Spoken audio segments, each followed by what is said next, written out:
Il n'est pas adopté. Un amendement 573, c'est Madame Lienemann qui va nous le présenter. Il s'agit de ce qu'on appelle le PSLA, c'est-à-dire l'allocation accession. Un primo-accédant ou une personne devient un foyer, achète un bien. Phase 1, il est locataire d'un organisme HLM, puis c'est financé avec et au bout de 2 ans, il a une priorité, enfin il a un programme qui lui amène à devenir propriétaire. Quand je dis au bout de 2 ans, c'est la tendance moyenne. Je crois que c'est plafonné à 3 ou 4 ans, le moment où on peut passer du statut de locataire à accédant. C'est-à-dire c'est une accession progressive à la propriété. Le problème, c'est à quel moment peut s'opérer ou doit s'opérer la préemption du maire. À l'évidence, au démarrage. Quand vous avez une opération qui se lance, si la mairie ne veut pas qu'il y ait un pavillon en accession sociale ou un pavillon, il préempte. Le problème, c'est qu'à l'état actuel des choses, vous avez 2 préemptions prévues. Une au moment où on construit le pavillon et où l'entrant est locataire, et comme il passe propriétaire, il y a changement de propriétaire, il y a de nouveau la demande DIA qui est demandée à la mairie. Évidemment, ça n'arrive jamais que la mairie qui a accepté qu'on fasse le pavillon pour un accédant fasse la DIA. Là, quand il a accepté, en plus, il n'aura aucun intérêt à vider une personne de là où il habite, alors qu'on lui a promis qu'il allait devenir accédant de ce bien.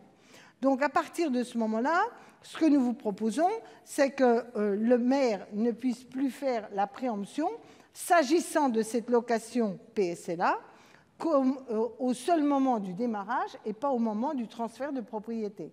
On ne peut pas transférer à une autre personne que celui qui a été engagé dans le PSLA.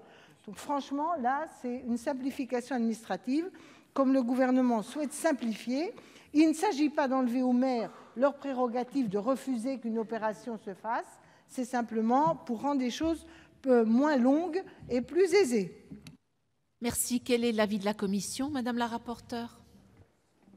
Alors, l'avis de la commission est un avis défavorable, pas forcément parce que ce que propose Marie-Noëlle Lienemann nous semble incongru, bien loin de là, mais c'est parce que pour nous, on a essayé d'être cohérent et on a vu qu'il n'y avait pas de raison de traiter différemment, à travers le droit de préemption qui soit supprimé ou qui soit maintenu, les logements sociaux vendus de ceux qui sont acquis via un PSLA. Quel est l'avis du gouvernement, Monsieur le ministre ?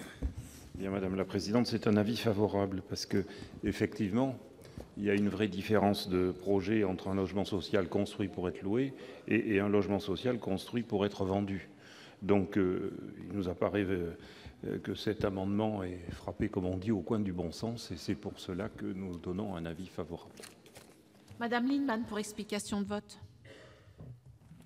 Ce que je voulais dire à Madame la rapporteure, c'est qu'on n'est pas de même nature. Le locataire, quand il est rentré, on ne savait pas du tout, la mairie ne savait pas forcément que ça allait être un logement vendu.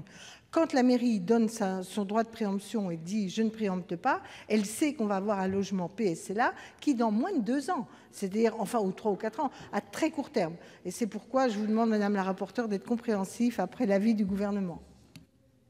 Je vais mettre aux voix cet amendement 573 avec un avis défavorable de la commission et un avis favorable du gouvernement. Qui est pour son adoption?